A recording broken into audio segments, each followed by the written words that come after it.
What an episode. I honestly keep saying that My Hero Academia constantly ups itself, and probably the next episode is going to be even more epic. But what made this episode great wasn't just the fight scene. I mean, anyone can animate a cool fight scene, right? And that's great.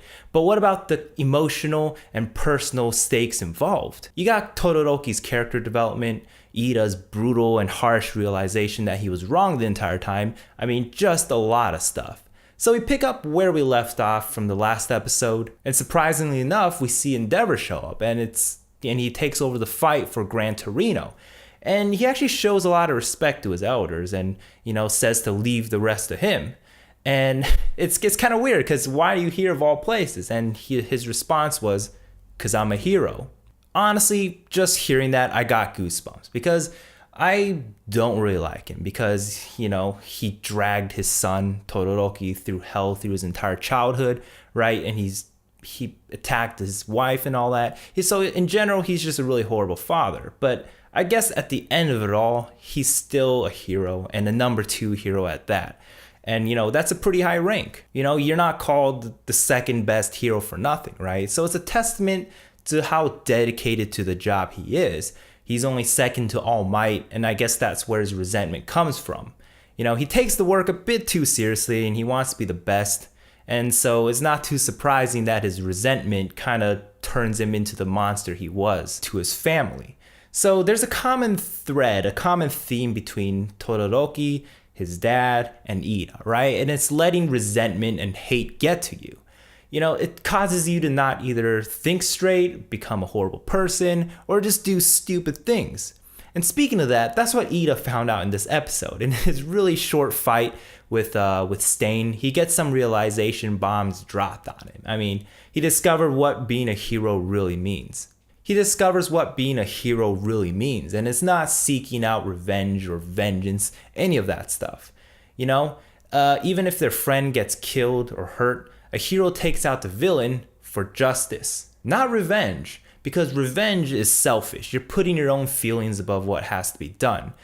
So while he was on the ground, Stain was like, you should have saved him instead of coming after me just for personal reasons. Native was incapacitated on the ground and needed help, and Iida could have easily helped him, right? Just distracted Stain and grabbed him and ran out, but instead he didn't, and he put himself over the other people. So those aren't actions worthy of a hero.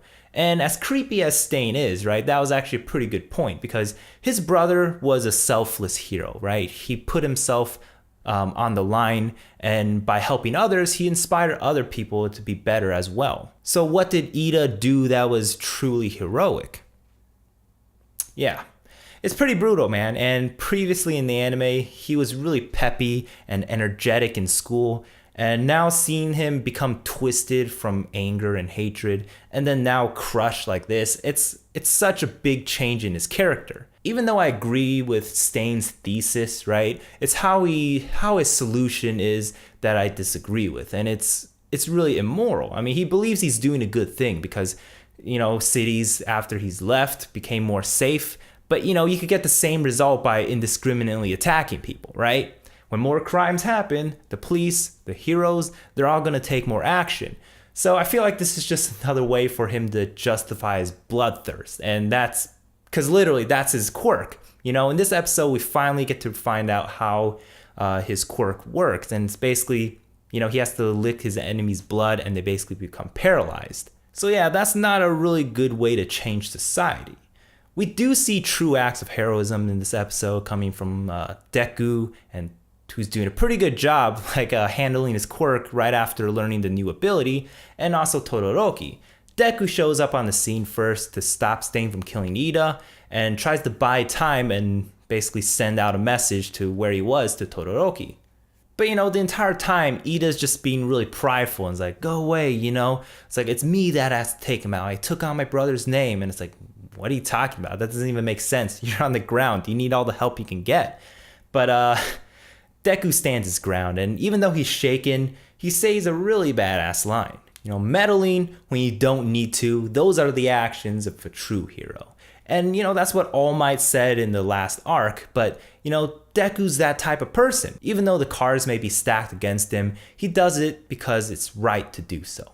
The thing is, Midoriya embodies a true hero, a good hero. He's not a hero to show off or for his own ego. He does it because he wants to help others. I mean, he did it during Bakugo's incident, helping out Todoroki during the tournament, and then now he's doing the same with Iida. That's why Stain is willing to spare Deku, because, he's an example of the type of hero that the world needs. But unfortunately, he gets paralyzed and Todoroki comes in and saves all three of them. His entry was pretty modest, not too flashy. They didn't do any crazy like camera moves and all that and any kind of heroic stuff. But when he came in, it was just so awesome because we get to see Todoroki using his fire quirk. That basically symbolizes his growth from the last arc. I mean, he used to be reluctant to use it, but he's fully embraced himself. He's even he's moving on from his trauma, and he even connects with his mother, agrees to work for his father, and so a lot of development has happened. Hopefully, it's time for Todoroki to save Iida after he himself was saved by Deku. I mean, this is going to be like a chain reaction of helping people, Todoroki points out that Iida's brother would have never have had that expression on his face.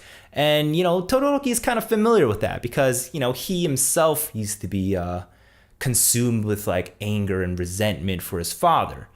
So I feel like this is a great way for them to connect and help Iida. They have some common ground. It's like, yo, I used to be in your place, It's honestly really great. And the next episode, I mean, it's called Climax, so I'm assuming it's gonna be like even better. We also see Iida standing up in the preview, and hopefully he's gonna fight and maybe turn around and maybe do things right this time. So yeah, this is a really great episode. I mean, what'd you guys think about it? Let me know in the comments down below. And as always, thanks for watching, and I will see you next time.